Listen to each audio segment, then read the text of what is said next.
Hello everyone, this is Jimmy and welcome to episode 27 of Celestial Journey. Today I'd like to get into the Draconic Evolution fusion crafting. This is like Draconic Evolution's own version of this injection thingamajigger, but it's a bit simpler to use. It uses, instead of 40 different types of essentia, it uses one type of RF. And that's about it. There's still the same items, but yada yada yada. We'll get there. However, first I want to make a couple celestial manipulators. These let us control time of day and weather. And you know how I don't have like any torches in this base and like mobs spawn? Oopsies, I guess I pissed him off by looking at him. Anyways, yeah, by setting celestial manipulators, Jesus, guy's fast, we can prevent mobs from spawning. Alright, so I built two celestial manipulators. I ended up borrowing the eggs off of our dragon egg mills, so we generate a little bit less GP, but we still have plenty, and I'll replace those eggs later. The way these work is that I have them set that when on one of them, when it receives a redstone signal, it will continue, like it will cycle time until the redstone signal stops, and the other one, when it receives a redstone signal, it will stop the rain. So I have a rain sensor. When it checks, when it rains, it stops the rain. Likewise, let's see here, I have a daylight sensor in nighttime mode. So when it gets dark, it'll activate the celestial manipulator until it's daytime. And this is just an off switch. If I want, nighttime for whatever reason, I do this. I can flip this lever, and then this redstone, the redstone signal from here won't make it to there. So I guess to demonstrate, I can make it rain. If I click the start rain button, uses a little bit of RF, plays this cool little thingy, and the rain should start. And then immediately this should detect that it's raining. We should see it turn on, and it's like, oh, it's raining, I should stop it. Likewise, because it's raining, it's dark, so it causes time to advance. Now, technically, this can skip daytimes while it's raining, but if it skips into nighttime while it's raining, it'll just keep advancing until it's daytime anyways. So I see no harm in that. Now it's night, it'll keep going until it's day, and it's night long enough that some mobs still can spawn, but we don't spend long in nighttime anymore. So yeah, just a small quality of life improvement. So next up, fusion crafting. We have to start with the basic fusion crafting injector. Did I put the recipe for that in yet? For each tier, improves how fast the system runs, as well as the level of the injector. So the lowest tier injector in your setup determines the highest tier recipe you can do. So like if I have all draconic tier injectors, I can do draconic tier recipes. Likewise, if I want to do chaotic tier recipes, I have to have all chaotic tier injectors. So the number of injectors has to at least be equal to the number of side items, kind of like, number of pedestals there. So I like to, in each pack, check what's the recipe with the highest number of side items and accommodate it. Typically, that's in the 10 to 12 range. So right now, I think we're at 8. But I know there's typically vanilla Draconic Evolution recipes that take 10. So it's just a matter of, are there extra recipes that take more than 10? And I'm still seeing, let's see, that's still 8. That's still 8. This one is 10. So the reactor energy injector is the vanilla recipe that takes 10. I guess this one also takes 10. But it looks like there are no custom recipes that take more than 10. In fact, it looks like there's no custom recipes at all. Okay, so we need 10 basic injectors, and actually, because the next tier injector, you upgrade it from a basic one, we're going to need twice as many injectors, right? Because you have, your first 10 that you're using, and then your next 10 that you're upgrading. So we have a crafting core and fusion injectors. Let's go set this up over here. It looks like we're doing like magic-y things in that side of the base and techy things here, except then there's a blood magic there, so maybe this isn't. Whatever, I'm going to build it here because there's space. For this project, we'll have to do the same atomic chest swapping thing to handle recipes that we've done before. However, this time I want to try using teleposers instead of builders. Now, teleposers are way too expensive. They take 4 Wyvern cores each for some unknown reason, but so be it. We have Wyvern cores now. Well, they're automated. We'll pay the price. So, to use them, you need at least 2 teleposers plus an extra teleposition focus. Then you take your teleposition focus, right-click it on one of the teleposers, and then place it into the other one. And then when you apply redstone power, presumably to either, no, when you apply it to the one that has the teleposition focus in it, it'll swap the block directly above it. Now you can also there's higher tiers of teleposition focuses. So the tier 1 swaps a 1x1. As you go higher tier, you can swap a higher you can swap more blocks, and it's like 1x1, 3x3, 5x5, 7x7, 9x, I don't know. Anyways, for now we only need to swap one block. So one advantage of the teleposer over the builder is that for some reason the builder ignores the first redstone pulse it receives when the server boots up, or when in single player when you log in, and that's liable to cause some issues with your automation where you send a redstone signal except nothing happens. So I'm going to try using teleposers to work around that, at least this time. When you first set down your basic or any crafting injector, you see in the lower right corner there, it's a little grayed out, but it says single item mode inactive. If we're doing automation with it, you generally speaking want to set it to active. If you're just batch crafting by hand, then using like having multiple item mode lets you just put a stack of items there at once for batch crafting. But for automation, I like having single item mode on. To handle item routing, we start with our input chest.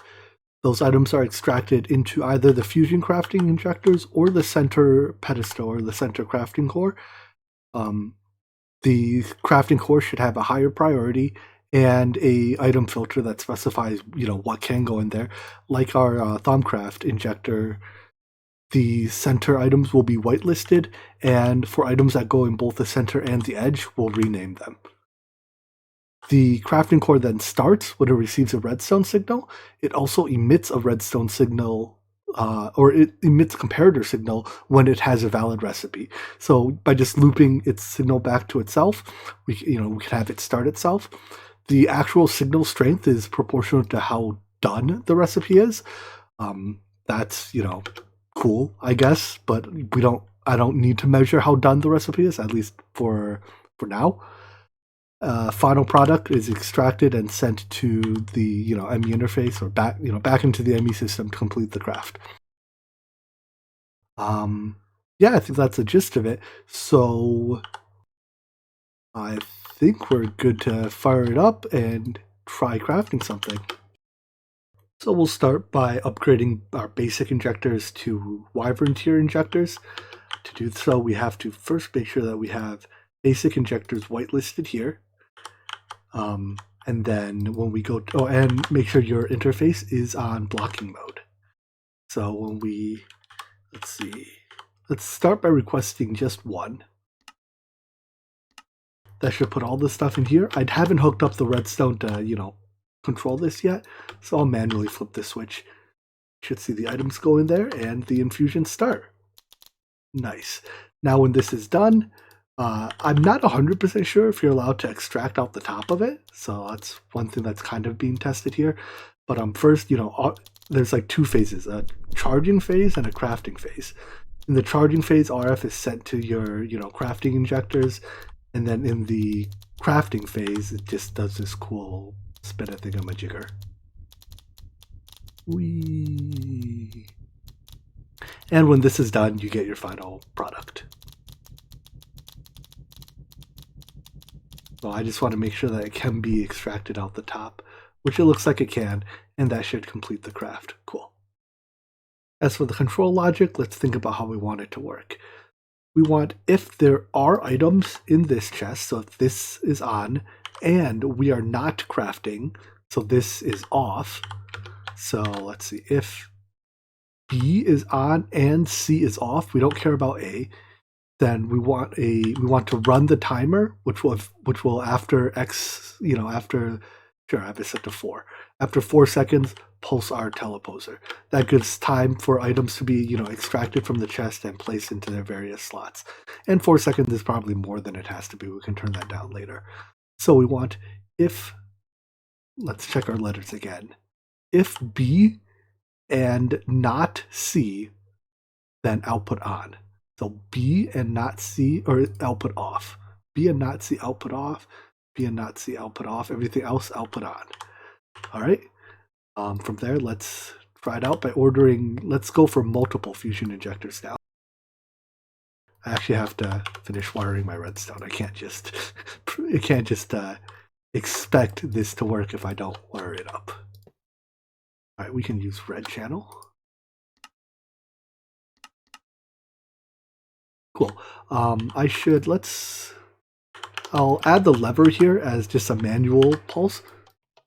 So, that not working. Input, output red. Chest. Why is flipping the lever not flipping? Do I have to set this to strong signal? Yes, I do. Okay.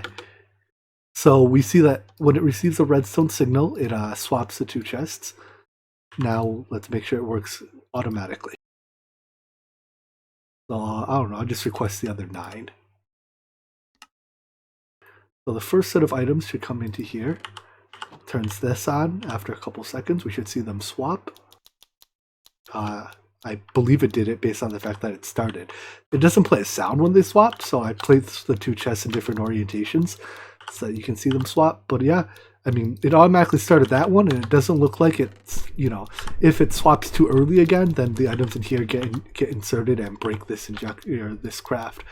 But it doesn't look like that happened. Cool. So now all I have to do is wait for those crafts to finish, and I can upgrade these basic tier ones to Wyvern. While that crafting happens in the background, let's think about what we want to do for power. So each of these crafts has an energy cost, and while many of them are pretty low, some of the draconic tier stuff is easily in the hundreds of millions.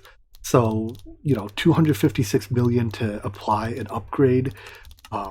Even stuff like Awakened Draconium, which we'll need a fair bit of. Let's see, that's 350 million RF. And right now our production is, we have 2, max turbines peaking at 25,000 RF. So we produce 50,000 RF max. And hey, look, we just saw them swap in and kick off. Neat. So, let's see, where was I going with this? At 50,000 RF a tick, to make the, how much was it for Awakened Draconium again? 350,000. Oh boy, this is going to be some math. 1 second. Alright, so it's 350 seconds. Turns out we produce exactly 1 million RF a second, which makes the math a lot easier. Anyways, 350 seconds is just under 6 minutes to do this craft. That's a long time to wait. I think we need better energy production. So let's look at our options. The quest line, I believe, recommends extreme reactors, which seems like a decent choice. The other choice is that we wait until we can get to the Draconic Evolution reactor. So the Draconic Evolution, fusion core thing. Let's actually make sure there's no surprises in here first. Alright, so the fusion core is the standard recipe. The reactor stabilizers, I think this is standard, but that's a lot of chaotic cores. We need 4 of these, and we need 1 injector, that's just a Wyvern core. So doing this, we're looking at 4 plus, so 4 chaotic cores for that, and I think, was it 1 chaos shard, which I think is the main ingredient in the chaotic core anyways. So we're looking at 5 chaos shards and a lot of Awakened Draconium before we can do it. And it's really not that much better than turbines. Alright, so given that, let's think about doing extreme reactors with turbines for power generation, I guess. Our first 10 Wyvern fusion injectors have finished, so we're going to replace the basic fusion injectors we have set up with those, and then I'll upgrade, I'll upgrade the 10 that we just took down to Wyvern tier as well, so that we can use those to upgrade the next set. Whoopsies, that's not which way I want you to face. Go back to reactors. There's two types of reactors we can run effectively. There's we can either run them passively cooled or actively cooled, I guess is the distinction. So passively cooled ones are much more simple. They just, you provide them fuel in the form of Yellorium, you get power out. And I think we can produce something like 30-ish thousand from a reasonably sized reactor, or we can make an unreasonably sized reactor and produce more. The other option is to make a turbine-powered reactor, which uses, you use your reactor to generate steam, and then you put the steam through a turbine to generate power. The downside is it's more complex, like you have more parts. The upside is it's a lot more fuel efficient. I wonder, does fuel efficiency matter? Yes, I can make Yellorium seeds, right? Alright, so since we can make Yellorium seeds, fuel efficiency does not matter in the slightest, which means I'll probably just build an unreasonably large, passively cooled reactor. It'll eat fuel, it'll waste fuel, and that's completely okay with me. My plan is for a 13 by 13 reactor. I don't even know where to put this darn thing. That'll produce just short of 200 KRF a tick. It's 13 by 13 by 13 tall. Now, where do I have enough room? Maybe way over here? Yeah, I guess it'll fit here. This is a 13 by 13 interior, so this is a footprint of it. And here it is with all the fuel rods in. Maybe it'll be more clear where the fuel rods are once I put all the control rods in. So basically, there's a control rod at the top of every fuel rod. There it is with the control rods on, so that's probably more clear. Now, for all the space remaining, we have to fill it with some type of, well, we don't have to, but we really should fill it with some type of coolant. The best is cryothium. However, cryothium source blocks are affected by gravity, so, I can't just place a source block here and have it fill in everything underneath it. It would take, let's see, going to my calculator, it would take 1,092 cryothium source blocks. Yeah, that's more than way more effort than I want to put in. We can get like 95% efficiency out of it, however, by just using Resonant Ender. And Resonant Ender, whatever it is, Resonant Ender source blocks are not affected by gravity. So, if I just put a source block here, it will cover basically the entire column. So that's the plan. So my technique for filling it is I just fill a reservoir with a bunch of Resonant Ender, and I'm just going to go through and fill in all the gaps here. All the Resonant Enders in, all that's left is to close it up. I think I can still use the Builder's Wand to help with that. And all that's left is to put in the various access ports. So we'll need one port to put items in, one to take items out. I think we can, let's see, input the left, output the right. We need a power port of some form.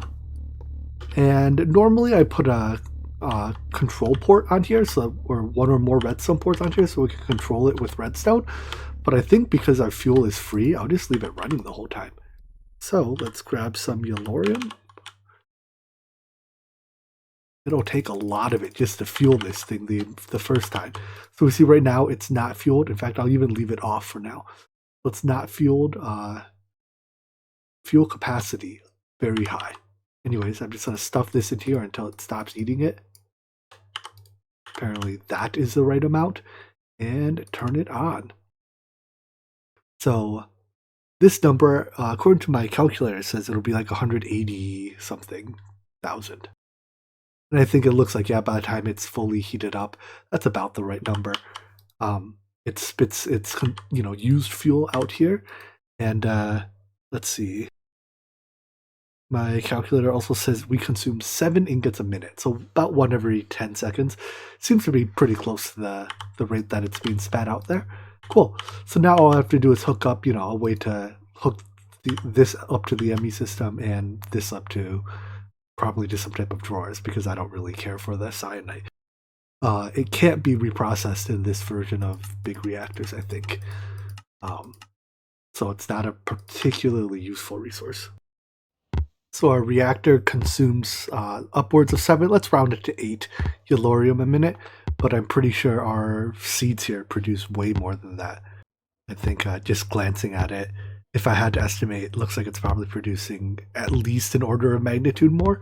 So if we need more power, we can just, I guess, build a bigger reactor. But for now, I think 180,000-ish will do.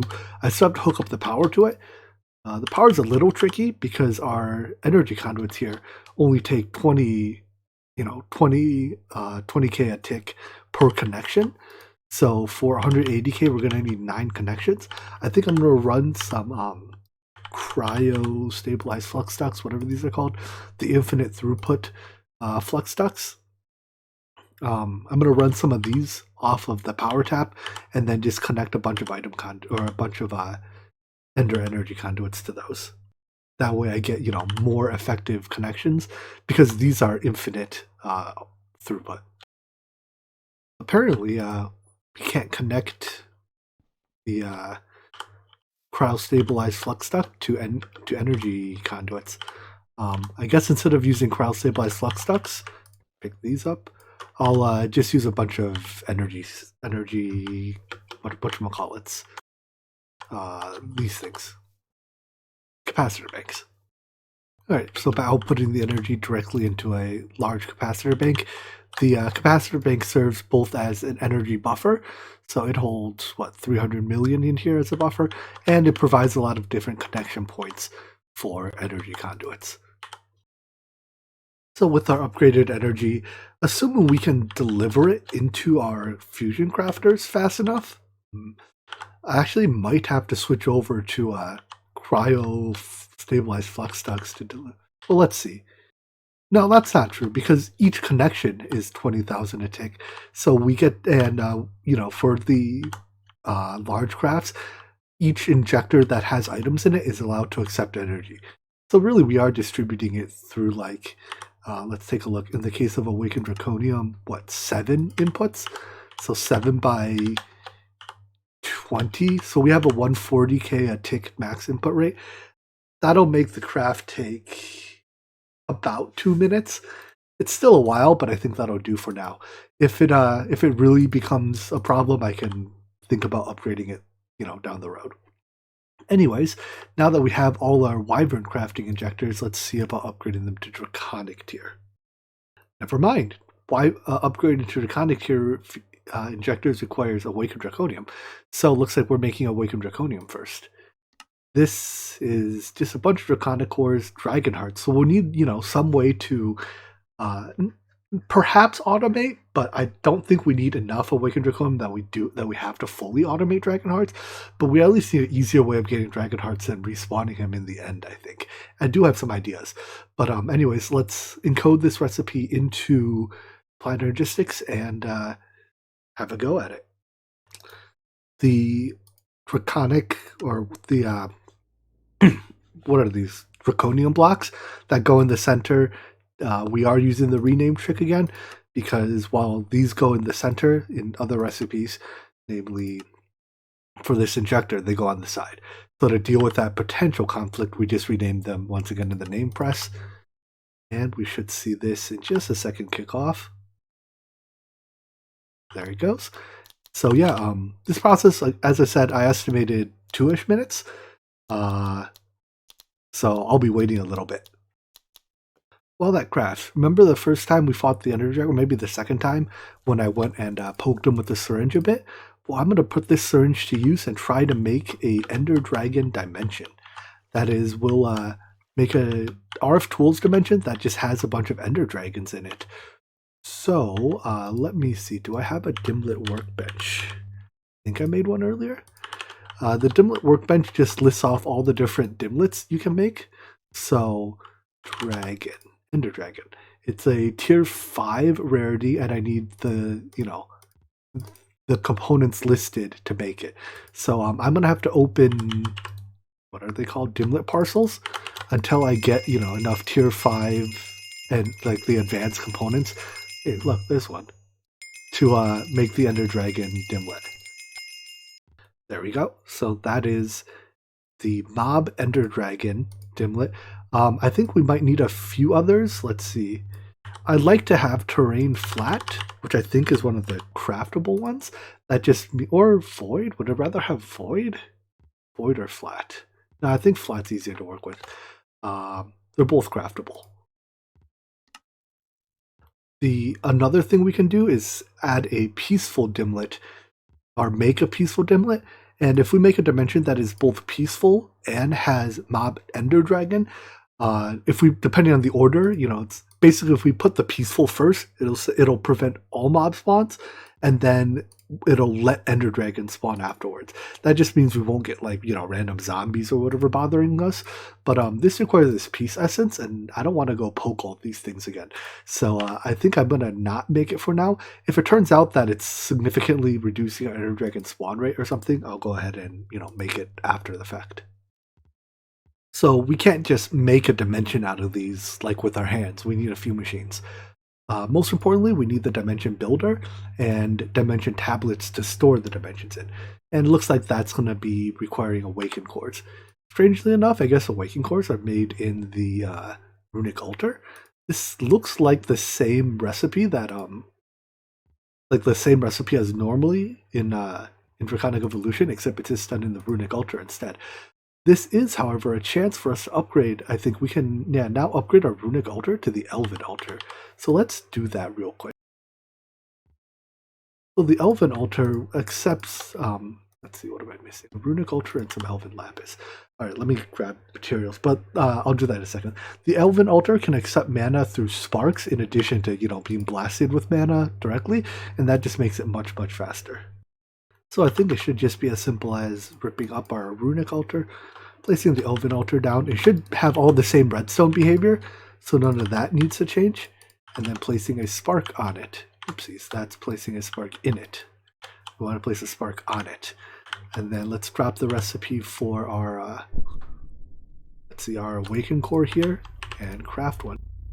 And look, it started raining, but our system should automatically shut it off. Haha. I now control the weather. Alright, so this uses a fair bit of awakened draconium, a block and a third, and a bunch of wyvern stuffs. But once it crafts that energy core, we should see this fire off any second now. So yeah, now you see it takes basically an entire mana pool, but the entire mana pool got delivered just about that quickly. And oh boy, this is why, now I gotta keep that, remember when I said before that this is annoying?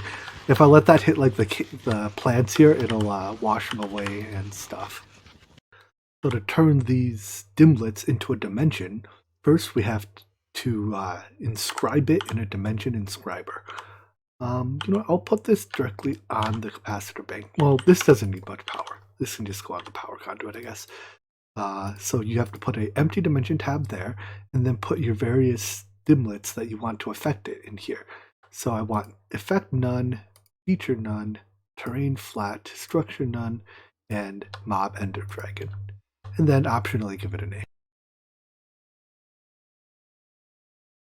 Store, and that gives you a realized dimension tab.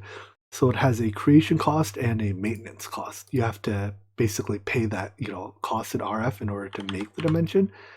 Then we take our dimension builder, which should have just finished. Turn in the quest for it as well.